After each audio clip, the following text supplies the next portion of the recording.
What's up, Last of Us fans? John of Video Games and the World, and welcome to my review of the season premiere of the adaptation of the best-selling and award-winning video game, The Last of Us. This HBO television series is based on the hit video game of the same name, and reviews from both viewers and critics were positive. Now, come this June, it has been 10 long years since The Last of Us was first released on a PlayStation 3, and then it will be remastered on a PS4. Not too long ago, the first game would later be remade for the PlayStation 5 as The Last of Us Part 1. I remember how intense the action and suspense were, how emotionally driven the story was, and how I cried in various moments that can hit you right in the feels. I saw the first episode last night, and this demolished my expectations, as well as many others who played the game, of course. Because when it comes to video game adaptations, most of them were not very loyal to the source material, and very few, such as Mortal Kombat, Silent Hill, Resident Evil, Welcome to Raccoon City, Sonic the Hedgehog 2, etc.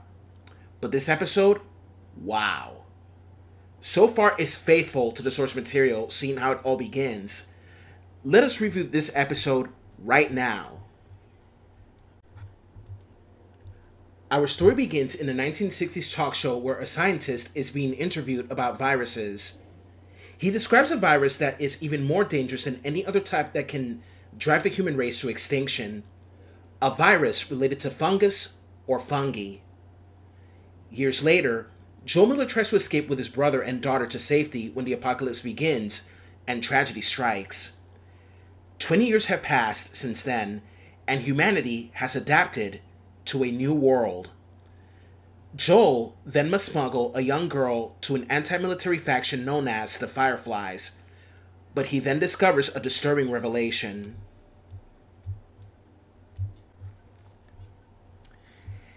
There are changes in this story that differ from the game, yet the story remains faithful. I loved how they kept the original theme that was played by Argentinian music composer Gustavo Santaolalla.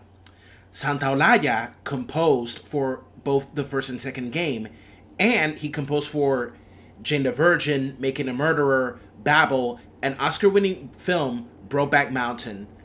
David Fleming is also a composer for the TV series as well. It was very smart of HBO to keep Gustavo Santaollalla's original theme from the game. The opening of the episode, starting in the 1960s, was a pretty good intro for the foreshadowing of what is to come. I gotta say that John Hannah did an amazing job portraying the scientist, Dr. Newman. I remember Mr. Hannah from the Mummy movies and Bariatus in the Starz original series, Spartacus. God, I miss that show. Friday nights, drinking beer, watching that show. The opening that starts in the 60s gave me vibes from the movie I Am Legend. For those of us who played the game almost 10 years ago, there are certain things that have changed, but I'm not saying which ones because of spoilers. Because people who never played the game are watching the show, and I want to give them the chance to play the game after they are finished watching it. Pedro Pascal looked a lot like Joel and did such an amazing job capturing the character's heart and rough attitude, and his mannerisms as well. I gotta say that Joel's voice actor Troy Baker would totally be proud. We all know Pedro Pascal for his roles in Game of Thrones, The Mandalorian, and Narcos. Narcos? Love that show. So far, he is doing a very awesome job. Bella Ramsey did a phenomenal job as Ellie so far.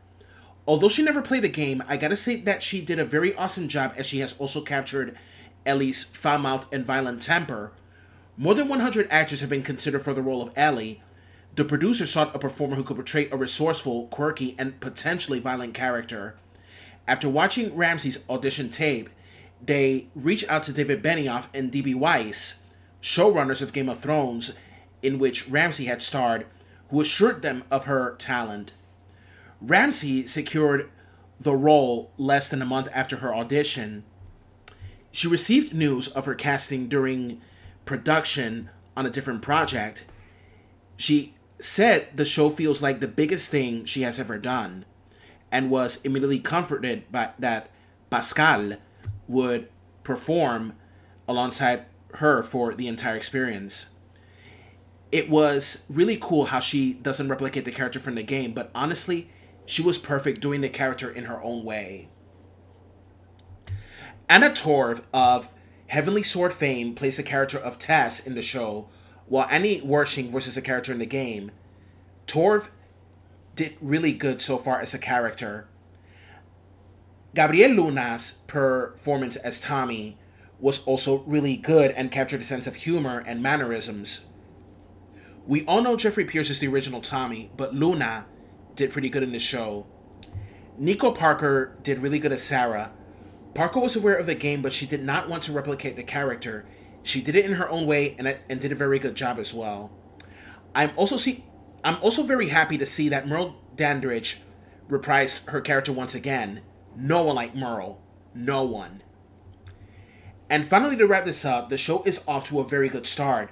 So far, it has stayed very close to the source material, and some liberties will be taken that are non-canon from the game. They are fillers. To be honest, some fillers are really good and made us wish they were in the source material. Others, of course, are meh or unnecessary. My final score for this episode is a 9 out of 10. Until next time, Last of Us fans, this is John of Video Games in the World. Have a good one. Stay safe.